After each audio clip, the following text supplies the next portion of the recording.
seem like a very humble guy. Ron has said if anybody deserves to be in the Hall of Fame, it's Botch.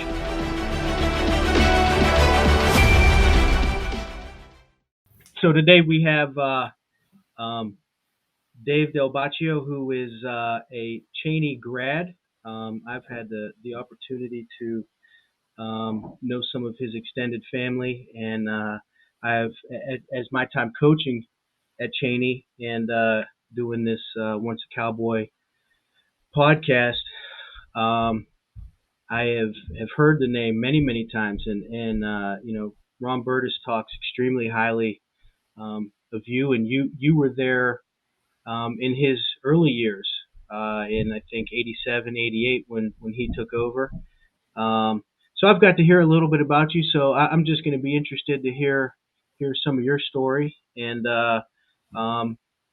grew up on the west side, and I guess basically we just kind of start off giving you a little bit to talk about some of your time growing up, and maybe a little bit about your family and some of the things you experienced at a young time. So not only from CHANEY, but also from Youngstown State had during the heyday of the Penguins.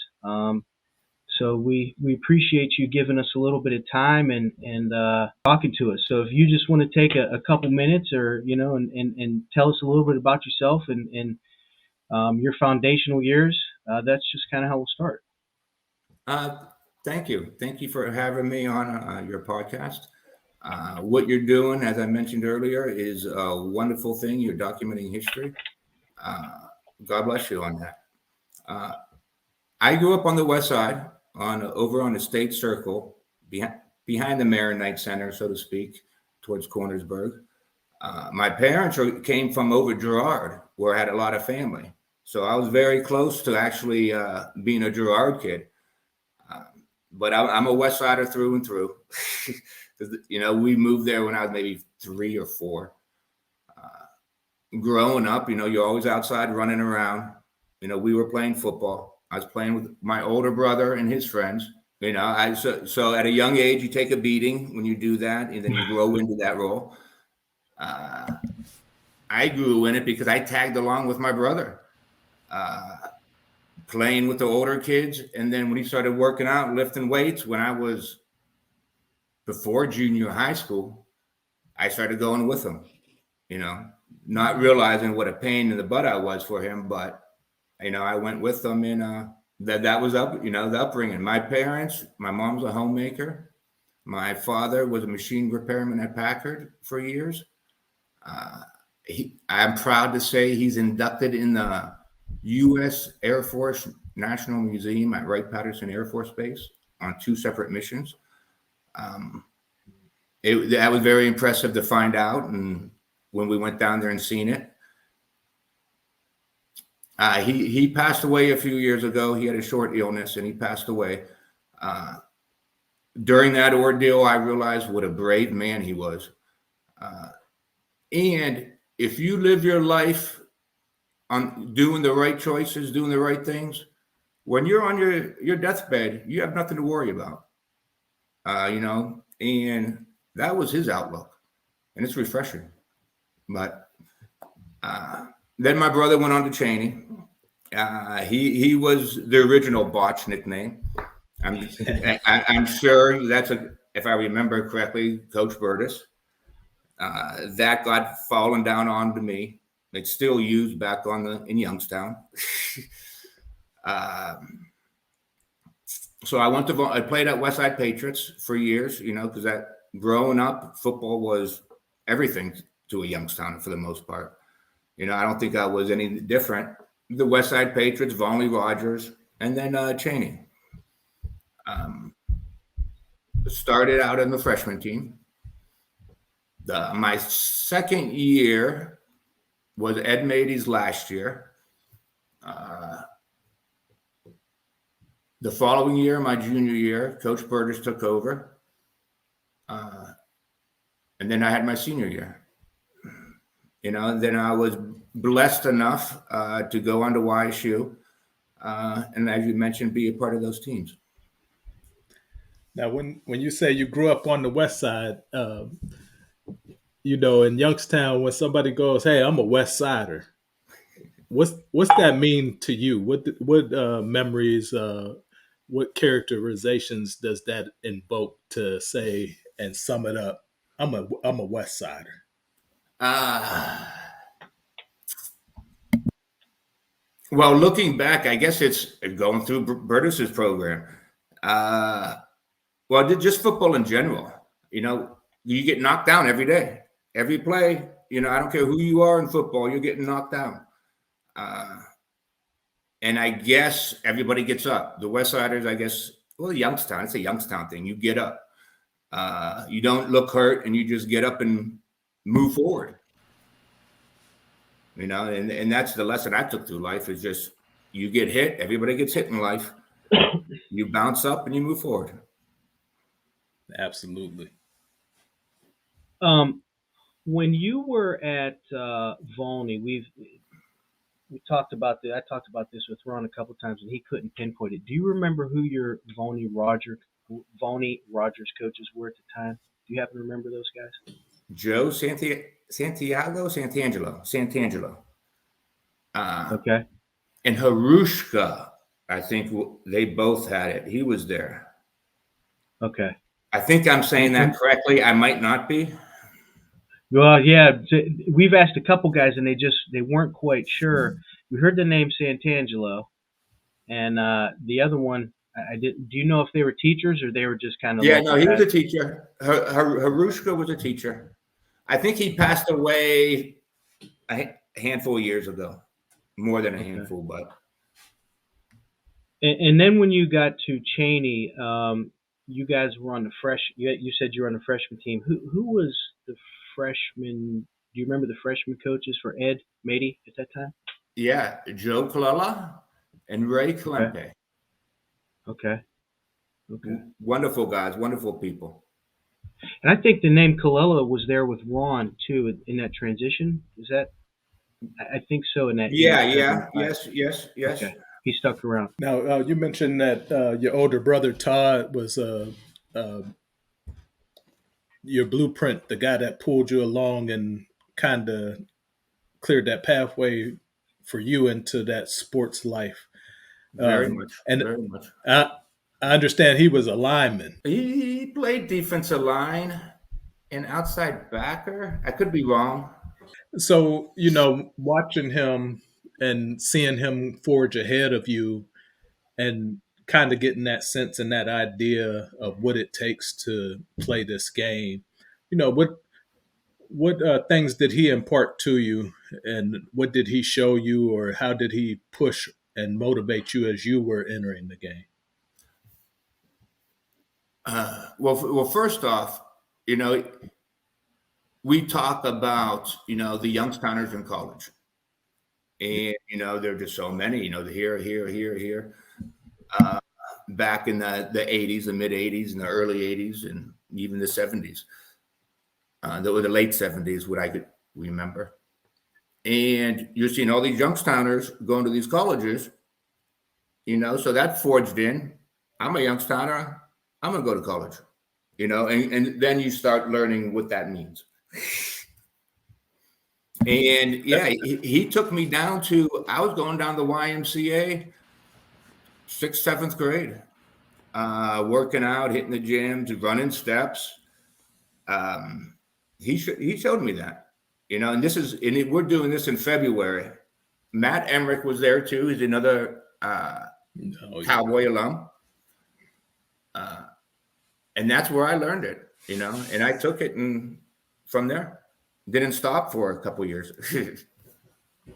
Now, as you're starting to learn the game and, the nuances, you're developing your proficiency. In some of our pre-conversation, you did let me know that you started out as a quarterback in junior high school. I did. I think that was more of a lack of others, more than me jumping it, saying I'm a quarterback and so forth. But anyway, I'll jump in and do it anyway. You know what I mean? That was my attitude back then. Wherever there's an opening, you go, and if it's going to get you onto the field, kicking, punting, on the D line, offensive line, you just take it, wherever that opening is. If you want to play a lot. If you want to play. I remember my sophomore year during the two-a-days. I thought of the defensive back, because of my size. And Coach Berdis comes over and made the faithful decision to talk to me about linebacker. I'm like, am I big enough? Am I strong enough? He said I was, and there I go. So he pulls you and steals you, as he used to do. If he seen something that he could use, he didn't mind mining from a different position group to slide you over to where he thought you would be best suited.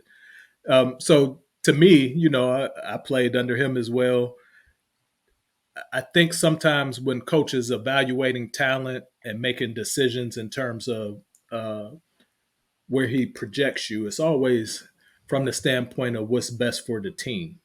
So I imagine that he probably saw some characteristics in you in terms of aggressiveness, and that, like you said, get knocked down, get up, get knocked down, get up. So size doesn't matter. What's your heart like? What's the size of your heart? What's your motor like? Are you going to be a guy who's going to continue to stick his nose up in there and perform?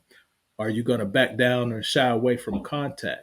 So I imagine if he's seen you over there with the DBs and he's envisioning you as a linebacker, he had to see some of that intensity in the things that you were doing.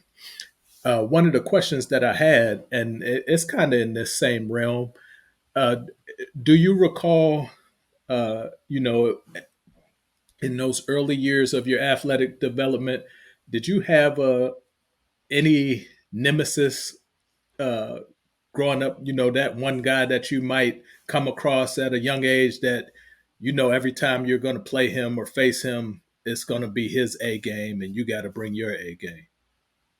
No, I don't recall any of that. No. So that, what that means, right? No. That means you're the guy that's somebody else's nemesis. If you don't have anybody that you're waking up like, man, how am I gonna get this guy today? You're the guy. You're the guy that everybody else is thinking about. That's where the hits came from. I was extra. Yeah. So when you, I guess one thing that I'd be interested in, and we've really delved into quite a bit of Ron's history at CHANEY and some players, experience at CHANEY during those years, and maybe even their experience with Ron.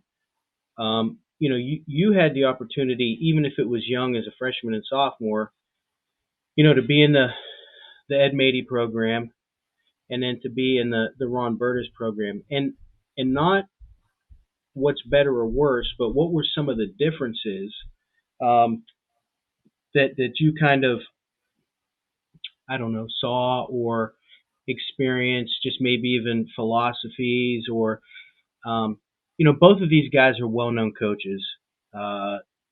That's 50% of the coaches that were ever at CHANEY for 80 years.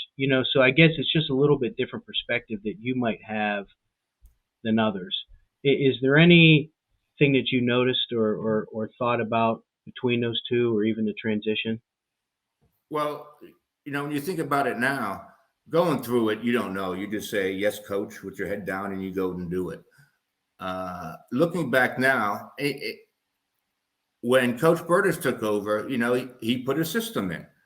And that's, even if it's a close system to the previous regime, it's still his system, and it's a different system, different, what's the word? Not principles, but different way to go about it. Philosophies. Yeah. Different philosophies for basically the similar issues, different philosophies, on similar issues. But there was a change, because he was putting his program in, which Yeah. every good leader does when they first step in the spot. He was the DC. He was a defensive coordinator the year before. I'm assuming they kind of. I think they ran the same defense. Maybe he wasn't calling it, but I think it was probably a 50. Or is that when Pope came and it became a 40? Well, yeah, no. My sophomore year was a 50 when he was the defensive Okay. coordinator. You're correct. And then the next year when Coach Mike Popio come in, he put the 40 in. That's correct. Okay. And then, so what was kind of your thoughts? You brought back a lot of memories talking about the Y downtown, all the names that have gone through there, and spent time lifting in that sauna of a dungeon basement weight room. You know, um, those were great days, man. Great days. Um, what were your expectations or thoughts going into your junior year? So that would have been Ron's first year. Ron's Yeah. first What year. was? Yeah. Well, we all believed. We all believed in it. We believed in everything that I guess Coach was building at that time. Putting in. So that was our mindset going into the season. We believed. We were That year. Well, I guess that's it. We believed in it. Yeah. And I guess, and then you personally, did you have any goals or thoughts? So you end up going to YSU. You end up having a really, really good career, and you seem like a very humble guy. Ron has said if anybody deserves to be in Hall of Fame, it's Botch. So he thinks about extremely highly of you, and you had a great career. And did you have aspirations as you're kind of becoming a player and stepping on to being a leader? Your upperclassman, your junior, senior year. Yeah. Yes. My aspirations were to go to college, to play football in college, anywhere, anyhow. Just that was it. And with that mindset, the leadership came out in me. I'm not saying it was a good quality leadership at that time, but still, yes, is to answer your question. Now, that '87 season, you guys are interrupted by a strike. Yes, yes, we had a strike. Horrible, for the players. We just stopped. We still practiced by ourselves. Well, I think Coach Berdis had binoculars somewhere, at Rocky Ridge. Oh yeah. But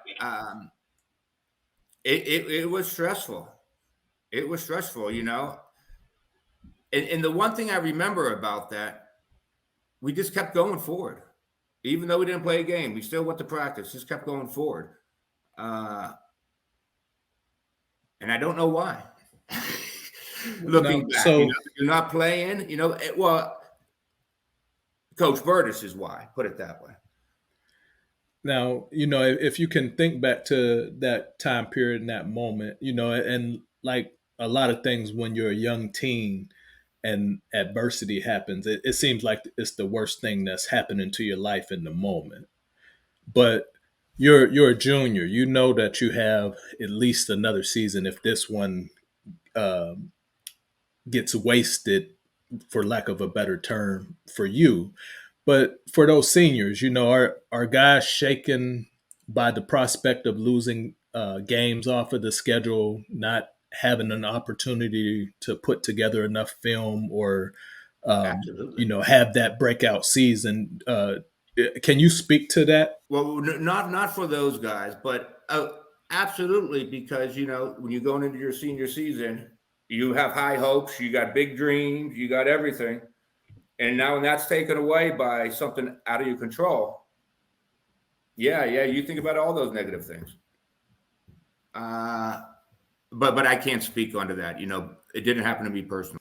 Now, as you guys are, making your way through that season, and then even into your senior season, you show proficiency on both sides of the ball. You're in the paper as a guy who is making key runs. You're scoring.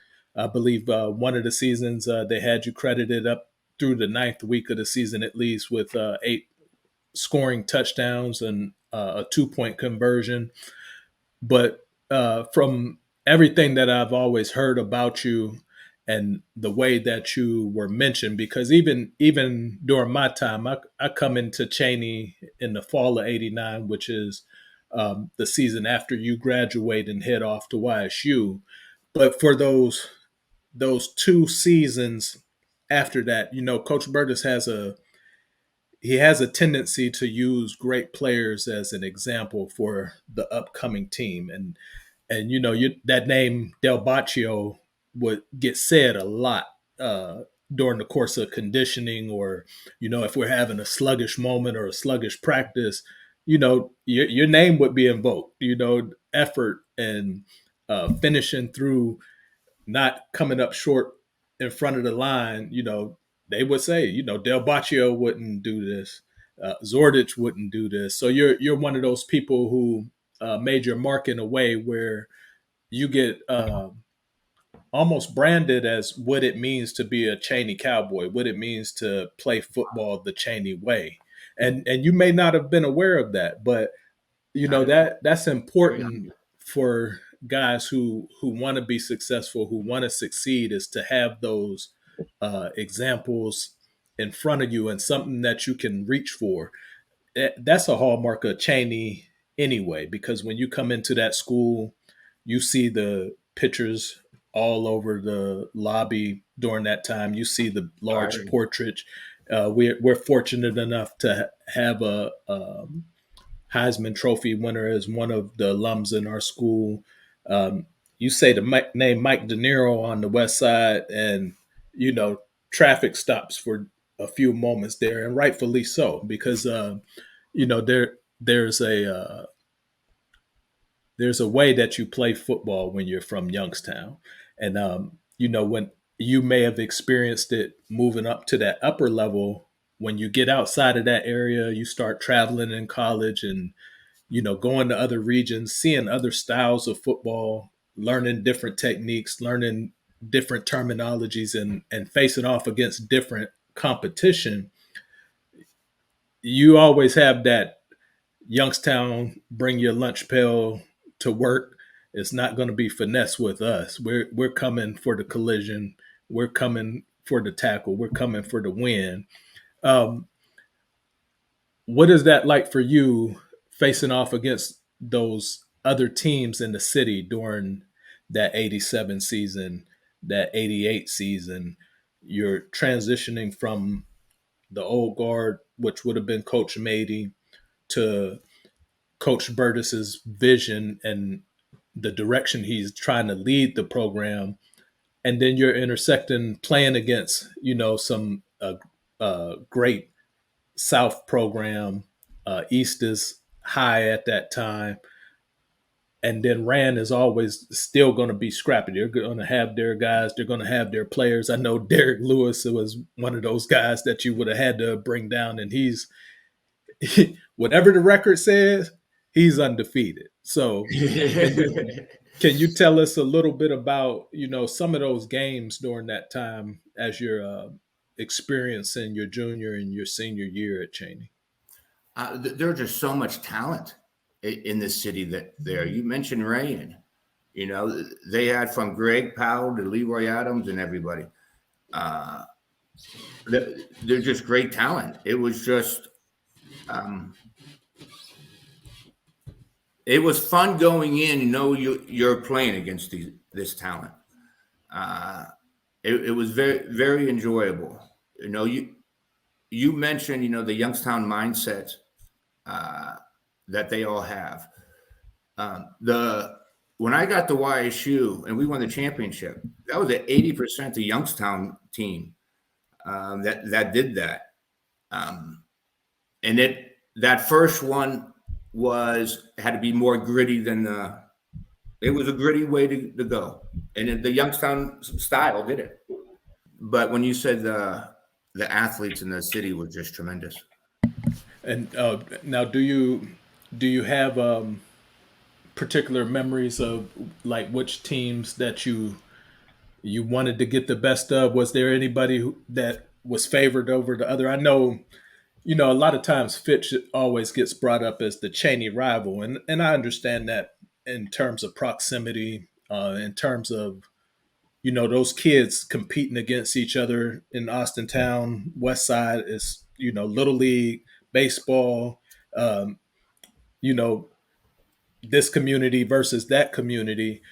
But, I think sometimes it's underscored within our own league, the city series, that, okay, after we go to Austintown, after we go out to Camel, after we try out in Boardman, we want to come back to South Fieldhouse. We want to go to YSU.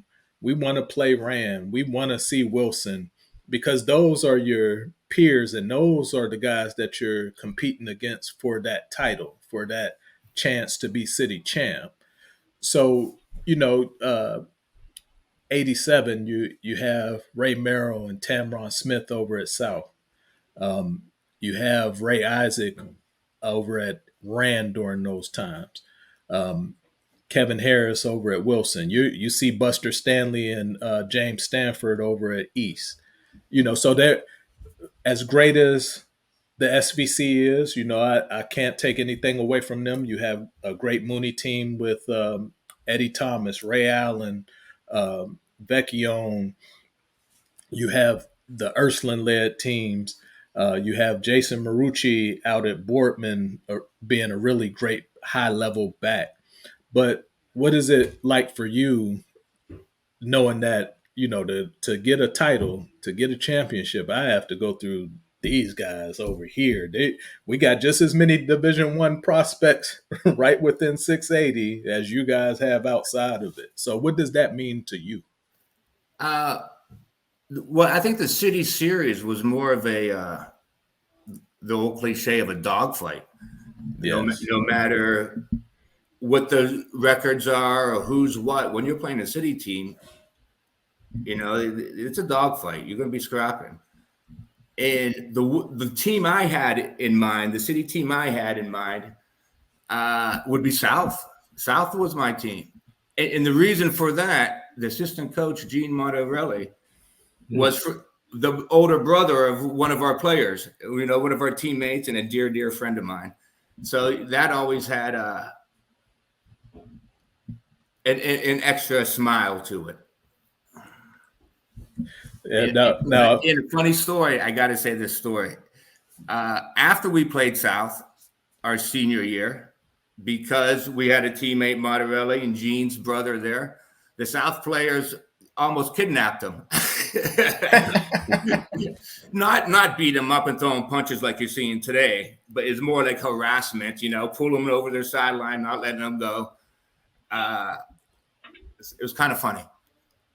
But I'm glad you kind of said that, because, it's a testosterone filled game when you're young men and you're full of yourself at 16, 17, 18 years old. Life hasn't really humbled a lot of guys at that point, so you think you're the best thing since sliced bread. If it's anything like it was when I was coming through there, guys, and guys know you if you stand out on a particular team. So, do you have the chatter back and forth in between games? You like, if you went to play against South, I know you heard something. Del Boccio 36. You ain't this, you're not that. Did that get you fired up, or were you so focused and tunnel vision that you're just playing the 50, you're just playing 40 fire roll that Pope called, or are you looking across and saying, okay, Tamron, you got me that time, but I'm coming back this time? I think I remember a little bit of that. I didn't do much of that, because you're focused, and I would laugh. Andre Mason, he made me laugh a few times. who I've become great dear friends with at YSU. Yes, Uh, he's a great player. and the funny thing is, I don't remember Tamron talking during that game so long ago, because when I got to YSU, the more he talked, the more he ran. Yes. And it was great to see and hear.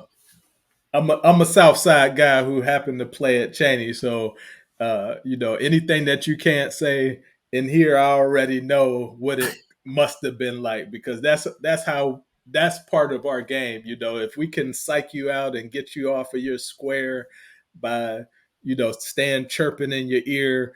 Now, Coach Berdis and Coach Popio, the CHANEY way is to do your talking with your pads. Behind that face mask and that helmet, I did a whole lot of talking. It might not have looked like it on film, but I was probably the springboard to a lot of Dallas likes to bring up Rick Havarilla's philosophy, the game within the game. So, my chatter wasn't really about disrespect, but it was more about, if I can get you focusing on what I'm saying to you, you're less focused on what your assignment is. I know what my assignment is. And if I can just get that little bit of an edge, maybe it makes our game a little bit easier. So for all the humbleness and shut your mouth and talk with your pads, I brought that Southside flavor of I'm talking with my mouth too. Pads are coming behind it. Yeah, well, we didn't do that, but we weren't winning.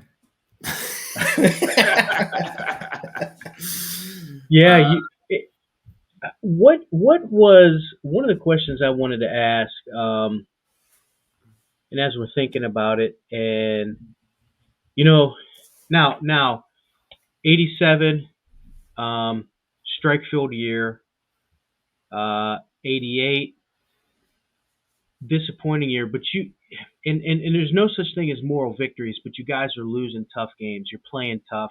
You go down to Steubenville, right? Who's like number one, number two in the state. You lose at a last second field goal.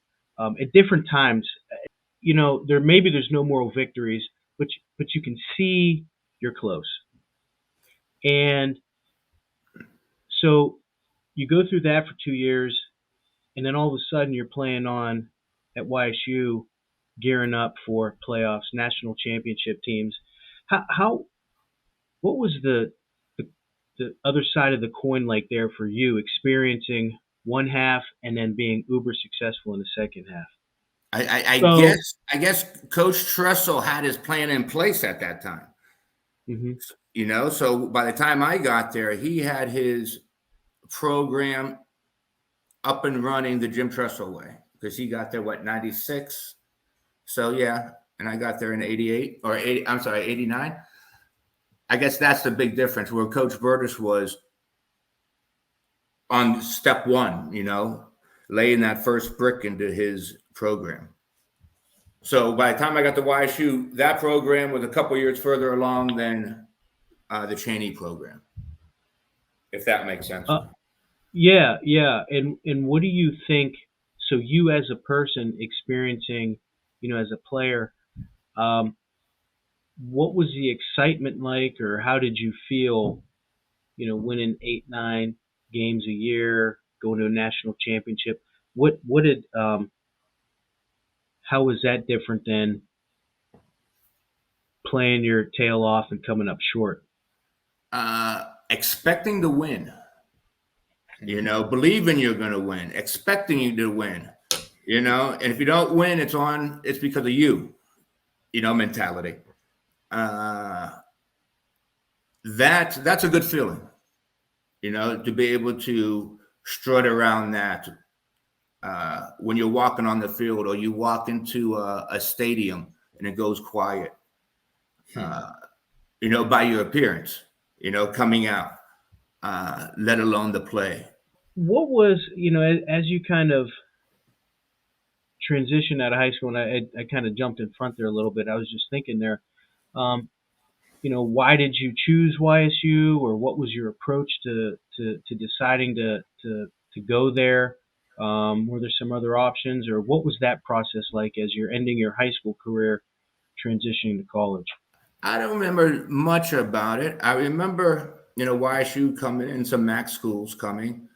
Bobby Stoops came, which got me very excited. And then he left Kent State to Kansas State at that time, or wherever he left at that time to go coach. And Youngstown was paying the most money. So when I talked to my dad to it, he looked at it from that point of view, which I understand. I remember YSU from watching them on TV in the 1978 at Austintown Stadium. Yeah. So, that it was exciting. It was just exciting all around. I believe that you had stated, and it's backed up by some of the accolades that you received as a player at CHANEY. You're a two-time All-City guy. You make All-NEO first team as a linebacker. You're All-Ohio honorable mention as a linebacker. You relayed to me that as you left, you were the single season tackle leader with 180 something tackles. And my question is as you're being pulled over to the college level, and and I'm looking at the dimension. So they list you somewhere around 6 foot, 5'11", 185, 190, which Coach Berdis calls us tweeners, right? When you're not the prototypical size to be one position and you're not too big to be the other. So for you become a defensive back at the college level. And I know for myself, there's that learning curve of leaving that high school level and that high school philosophy, because you're all of a sudden, in most cases, going from playing both sides of the ball, special teams, to focusing on one position and being part of a position group at the college level. So was there any things that you had to adjust to technique wise, or coaching philosophy wise, or criticism wise, even going up to that college level? Oh, 100%, all of it. I did go to defensive back. Didn't know to play in space for the most part. That was my biggest adjustment. I remember I went there, I balled, but I wasn't the space thing.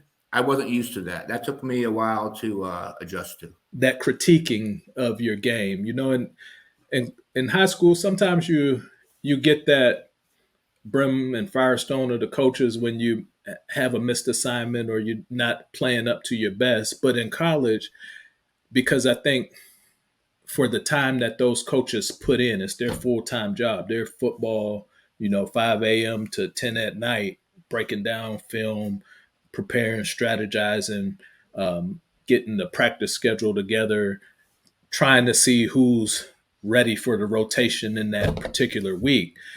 So that when you get critiqued during a college level two-a-day, and your practice is filmed every day, and you're going in between double sessions and you're seeing what you did in the first session, and being instructed and making those little small tweaks and corrections, gaining ground on the depth chart or losing ground on the depth chart. And this is daily.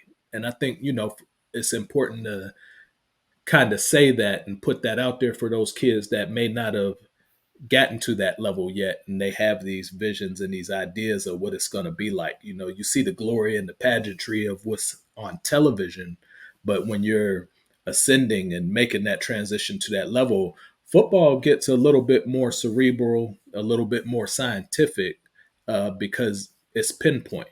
Are you able to handle the criticism? Are you able to handle your place in the depth chart as you're making your way and trying to find that place for playing time at Youngstown State?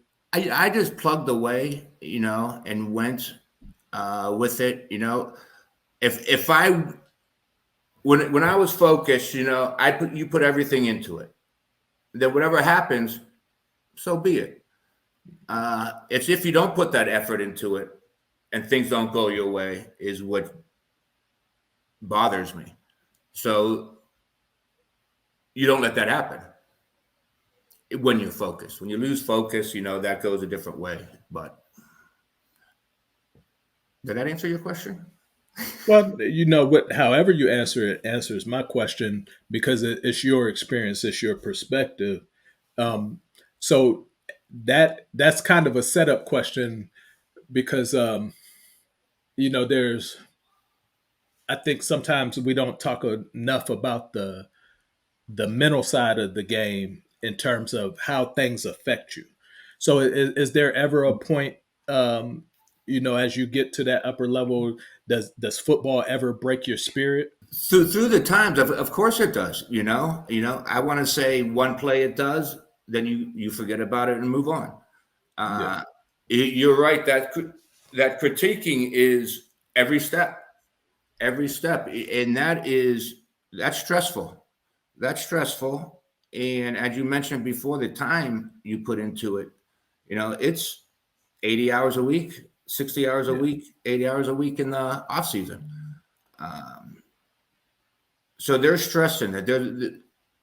There's a lot of, like you said, the scientific aspect of it. There is to it, from schemes to the person across from you. Okay. So and then my last part of that is just to kind of circle back to uh, Dallas's point of you go from putting in a lot of work, a lot of effort, a lot of preparation at the high school level, and then in the win loss column, it doesn't favor the way that you would like for it to favor. Then you enter a program like you said where structure is in place, the expectation is to win.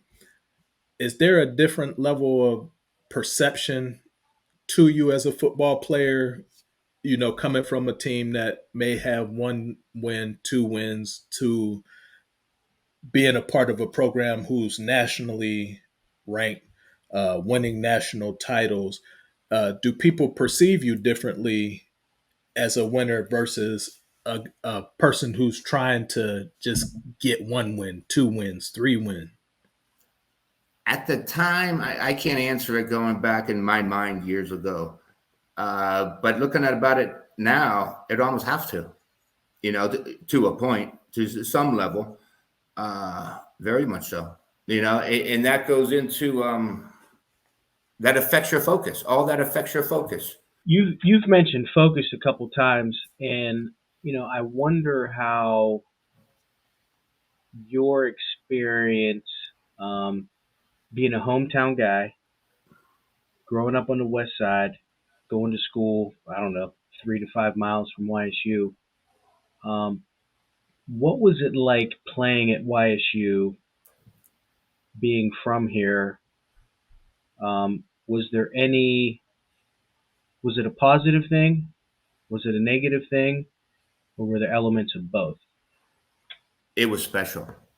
I'd have to say it was special because all that excitement around YSU at the time, of course, we were winning at that time, so that helps. But it was all Youngstown kids on that team. Not all, but the backbone, I have to say, was Youngstown kids, and we knew it, and that was special. It was a special feeling to be a part of that. There's an element that you get out of high school kids because of the name on the front of the jersey, right? Because they buy in, because they believe, because they're playing for their community. Did you feel like, to a higher level, right? College is its own beast, but was there a flavor of that to being at Youngstown State and having so many Youngstown guys on that team? There was that flavor, yeah, and it was special. It was definitely special, because all the recognition was going back to Youngstown, and when you're a kid growing up, you're very proud of that. I grew up on the north side, and so I lived next door to a couple of YSU basketball players growing up, and I idolized those guys. And so, there would be some football players that hang around the house. I would just look at those. Those were my heroes. All those guys were larger than life. They were the guys that I looked up to. And I think that it was a phenomenal time for anybody connected to the program or people watching it on TV. And you're right, man. It was a very, very special time. So I just wondered how it would, being kind of a rock star in your hometown. I sometimes there could be some baggage that comes with that, but it was a good run Well, for I sure. was never that level. Maybe in my own mind, but For you, what are the best memories of being a Penguin for you? Like whether it be on the field, whether it be those experiences in the locker room, developing a deeper friendship with some of those guys that you grew up competing against as adversaries and opponents, and now all of a sudden you're grouped together as a collection of guys that represent the city, that maybe in some cases some of the schools that you may have dreamed about attending may not have wanted you, may not have come through for you, or said you're a little bit too small, you're a little bit too slow. What's that part of being a Youngstown State Penguin, and not only a Youngstown State Penguin, but being part of that first group of Penguins that really elevated that program to real national prominence, where when you see that red helmet with the white block Y, or that penguin in the center of the field displayed, that means something post 91. You have to take that serious. What are the things that you hold dear and the times that you hold dear from playing at YSU? well, the national championship, of course. Just that whole process. And I guess going through Jim Tressel's program, because you use his steps, his preparation. I've used that throughout my whole life, and that's the greatest thing I took out of it. All the ups, all the downs. It's well worth it to take that out, because I use that preparation blueprint to get through law school, to pass a bar, to so forth and so on. So that's what I hold dear. Now, what's the deeper part of that preparation philosophy of Coach Jim Tressel? Can you expound upon that a little bit? I think I have an idea of what you're saying, but I'd like to hear it to see what, because he seems like that attention to detail type of man. Very much so. Attention to detail, so it becomes not a detail. It's just part of the job. Well, just more so because you say that Jim Tressel preparation. Like what is that? What it means to me, if you want to achieve something, you have to know what you want to achieve. You have to break it down, all aspects of it, and you got to build your information one step at a time to overcome all the possible obstacles. And I was saying, like when I was studying for the bar exam, you break it down, you get an outline of the details, and you do the repetition on it. So that's harder than the actual game. That's, I guess you knew the details so much when you went into the game, you didn't think about it. That preparation, knowing what you're going to face. And that's helped me out throughout my whole life, because you have an obstacle. Okay, option 1, 2, or 3 could possibly happen. You have to prepare for them all. And he shows you how to do that. I guess. I guess all coaches do in a way, but his way worked for me. And with Coach Berdis, he was building that. He was building to get to that point. And I think I'm you're the early vision of that, and I'm the beneficiary of that. Because at times Dallas and I have had discussions in our talks and our preparations for some of these segments, and you know, being a part of that first playoff team at CHANEY, first playoff win in school history, having a lot of success as league champions my whole time. I think sometimes we get more credit than is actually due from us as the participants for that, because um, we discussed with Sylvester Patton recently. There's those other guys that show you what it means.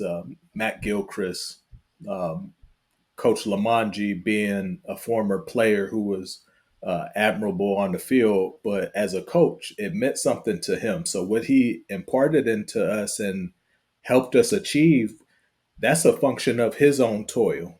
Um, Chris Samarone, Chuck Samarone, those are guys that are coming back year after year, you know, just to get a view of what's happening. Are you guys still doing things the Cheney way? Are you representing my school, my team in a way that I can be proud of? So, yeah, it's great to have the record, the 9-1s, the 10-2s, have that recognition and that prominence, but you don't do that by yourself. You don't do that in just one season. That's a function of all of those that came before you. So any credit that would be given to our era, I have to give thanks and pay homage to guys that did it ahead of me with a whole lot less accolade, a whole lot less adulation. Guys like yourself, I'm glad that I get a chance to talk to you and see, behind the name of someone else saying it. You represent and embody everything that is a Cheney player. Uh, Forget the final score, forget the records. You come and bring your A game. You stand out in a way that makes it obvious that you're a good player. You go to a highly competitive college level program that produces results. You have the fortitude within yourself that after football is over, where some guys are thinking, their holy grail is the NFL, you're a guy that sits back and goes, you know what, I have what it takes to attempt to be a lawyer, and you do it, you succeed, you achieve it. So I respect that more than anybody that could hold up a big flashy ring in front of me. I respect that a lot more than any accolades or yardage or interception totals, tackle totals that you could present.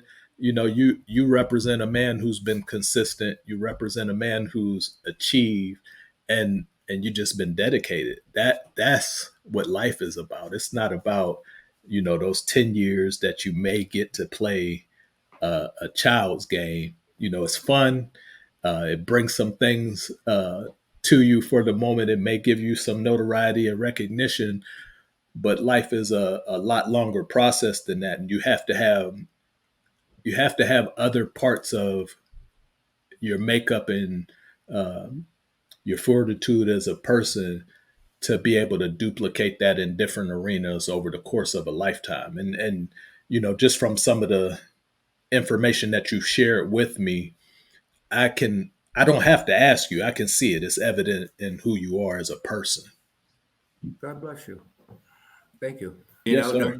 Going back to what you said, you were in the winning, and it wasn't just you, it was the guys before. I want to make a point. If it wasn't for Coach Berdis, it wouldn't have mattered to any of us. Because that was his program that he's putting in there.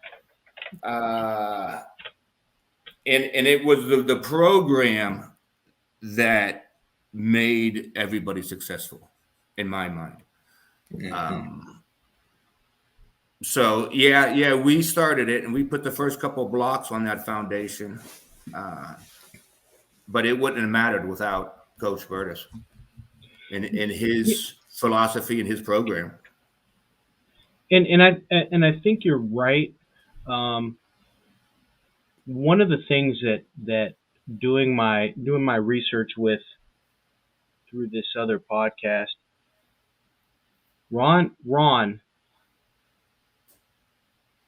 if you look at records, was unsuccessful from years 1 through 4. And Ed Matey struggled at the start of his career. Red Angelo really struggled at the start of his career. McPhee struggled at the start of his career. But there's something special about, even though there's struggle, to your point, it's productive struggle that you guys are still buying into. He's still working hard for you. It's really that meshing of both player and coach that makes it work, because, I've told Ron multiple times, like, in today's society, with how fast paced and instant gratification it is, people don't give you 4 years anymore. You might get 2. And if you don't get it in 2, you're out. Makes sense. So, and that's where, and I'm not saying that's right, but that's where I think, players buying in, coaches buying in, building that program, that's where the special happens, and look how it took off. It did take off. Coach, I'm sorry to interrupt you, but yeah, no, he didn't show it, but he coached with love. It would sneak out once in a blue moon, and everybody would catch it. No one would say anything. But that's where it started from. That's where his success started from, I think. It never felt like it was about football. It was to me, I feel like it was just always about, what type of men am I turning you guys into? The football is the piece that brings us together, but the standards, the accountability lessons that you have to adhere to, those things go way beyond, 100 yards with some lines and hashes. It's about life. What kind of father are you going to be? Are you going to be on time for practice? Because that means you'll be on time for work. But Truth, yes. I think the thing about it too, though, is me playing for Dick Angle, there was always an intimidation factor. Not that he was trying to intimidate me. Maybe it was more of respect. I never felt like, hey, I can just go talk to him flippantly like one of my buddies. There was always that delineation of coach player. Like you said, right? Every once in a while, you'd see a little chink in that armor. Now he's a little older, so he's a kinder, gentler Ron, like we all are. Interesting. But I think so much now we want to be everybody's friend, and sometimes in positions of leadership, it's not about being friends. It's about leading people, and that's tough sometimes, But also, Ron was a little sadistic, and I think he liked some of the stuff he did too. But Hey, we ran so much his first year. I can imagine. He knew we were going to need it. I got a couple minutes of the West Branch game from 1987. If you want to check it out, Interesting. just a couple of botch highlights. Interesting. Mac went off that game, I think. Yeah, you're gonna have to take us into the moment, because 87. Oh, wow. I'm pretty sure I was still waiting to see what's on the lunch menu at Cleveland School. All right, so this is 1987 West Branch, and this is up until this point. This is mid-season. I'm not sure when it is. It's Ron's first year, your guys' first year, struggling on offense, and I remember him talking about, shoot, we haven't even gotten the end zone yet. And you mentioned Mac goes off. Mac scores, and his thought is, well, at least we scored. So, yeah. This is before Mac's year, I think. I think this is Tyrone Reynolds. There's both. I have to see he it. splits times, yeah. It's real grainy. The numbers are hard to see, but I think we got you on a couple runs and maybe a screen pass. Now, is that Mac or is that Reynolds? Reynolds, Tyrone.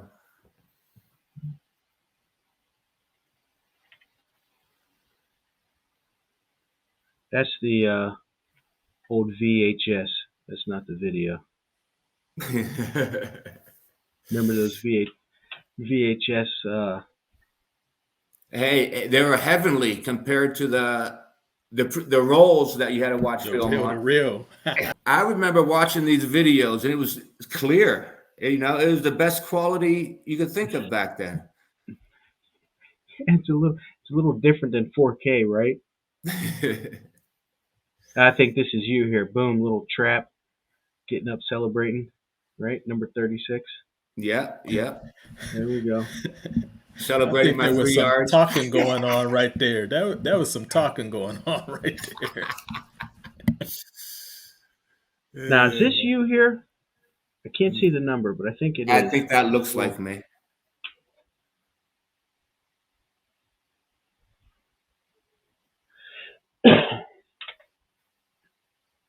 Is that Mike Dobrin, one of the assistant coaches? Here's a fullback middle screen. Okay. There you go. Pull the old spin move.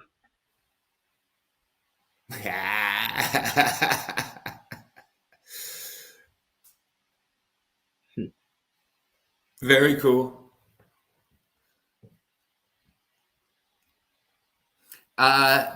Ron, you mentioned when we were talking earlier about the City Series, Yeah. you know, and it just popped into my head. Who would you get up for? You know, and I mentioned South because of that. But another one popped in my head now. East I would always get excited for East, because they were hitters. Yeah. You know, they were big. They were hitters. So I'd get excited for them for that purpose. Yeah. You want to, it's that measuring stick. You want to see what you have against. When you know somebody got something else, you want to go and see. Hey, can I compete with these Can you guys? compete with it? Right where you Yeah, stand? and if you're lucky, you find out and get some answers to questions that you may ask yourself when you're alone and having those moments to yourself. Things that you may be insecure about or you would never admit out loud, but you have to answer those things, within those 48 minutes. There's been plenty of times where I know, hey, I'm a defensive back.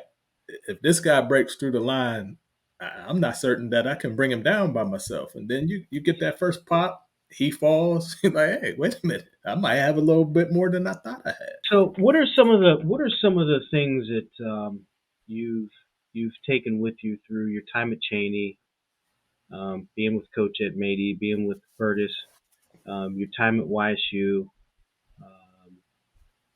and what are some of the lessons and pillars of your life that you've learned going into adulthood as a father, as a professional, that you still kind of base your success and beliefs in now? I guess the short answer to that would be preparation. Being prepared, even if it's work wise, if it's I'm dealing with a client, dealing with my children, be prepared so you know how to handle it. So preparation is a major focus in my life, and I get that back from the football. You prepare because when a man gets hit in life, and goes down, as we all do, you have to be able to know how to get back from that. And how do you get back from that? One, you're prepared. This is a possibility that this might happen, and now it happens. You have options already, and that's what preparation does. And another thing preparation does, you heard going through the football. Do the hard work in February. It'll happen. It'll pay off in the fall. Do it in March. Put the work in. And it's true. It's true. In my life, you quietly put the work in to prepare, life's a lot easier. I'm not saying it's easy, but it's a lot easier if you prepared yourself so you have options. I guess that's one thing. Once I got to YSU and learning Jim Tressel's program, I realized, it reconfirmed that to me, Ron Berdis is doing the same thing for the most part. Little different ways, but it's the same details. It's the same process. So, I mean, that's preparation definitely helped me.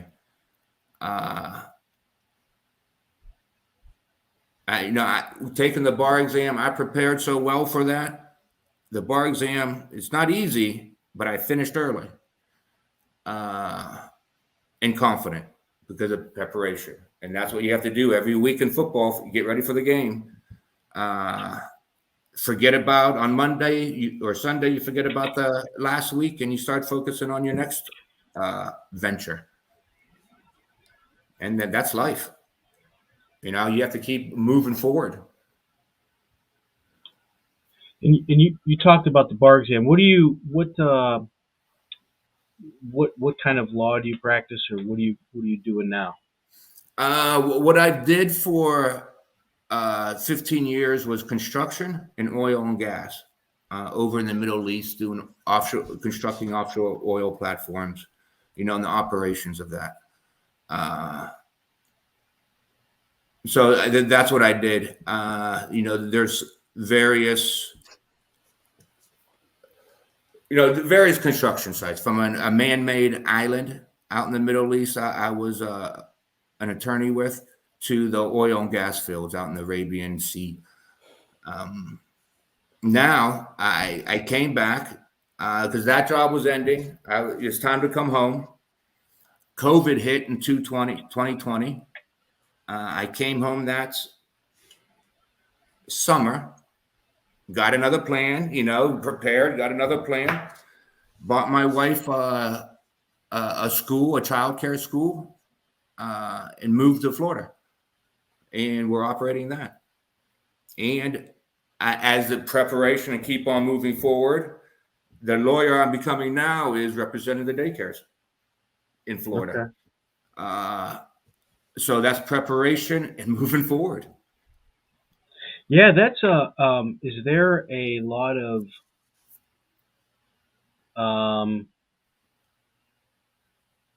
transition, or I don't want to say preparation, but preparation and going from, passing the bar in America and then going to international law? Like that's a pretty big jump. What's that like? When I was in law school, I had the opportunity. I was blessed to be able to go to Oxford and do some international law classes, which helped prepare me and benefited me. Over in the Middle East, all the business is English. It's all in English. All oil and gas is sold in dollars, so it's all English.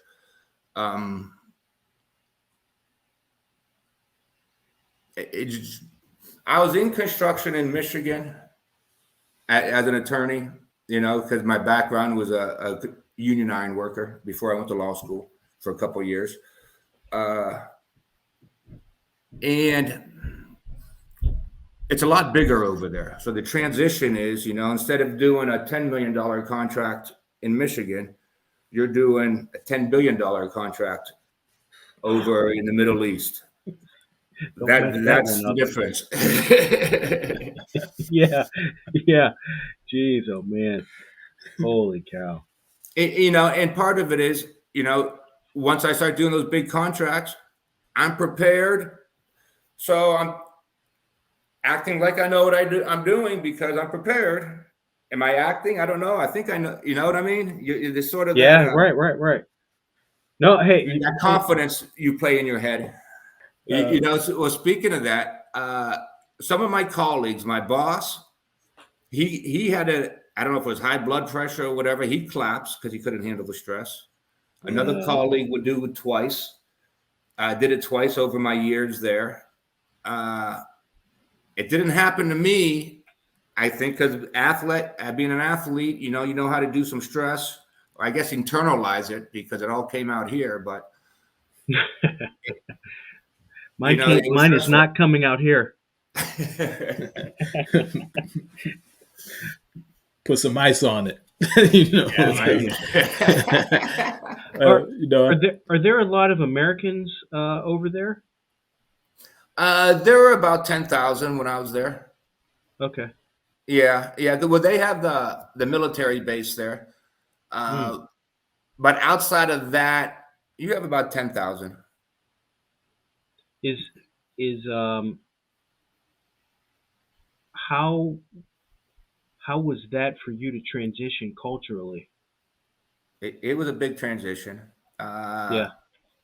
The opportunity opened up because my wife's Arabic, Okay. from Jordan. Met her in Michigan and so forth.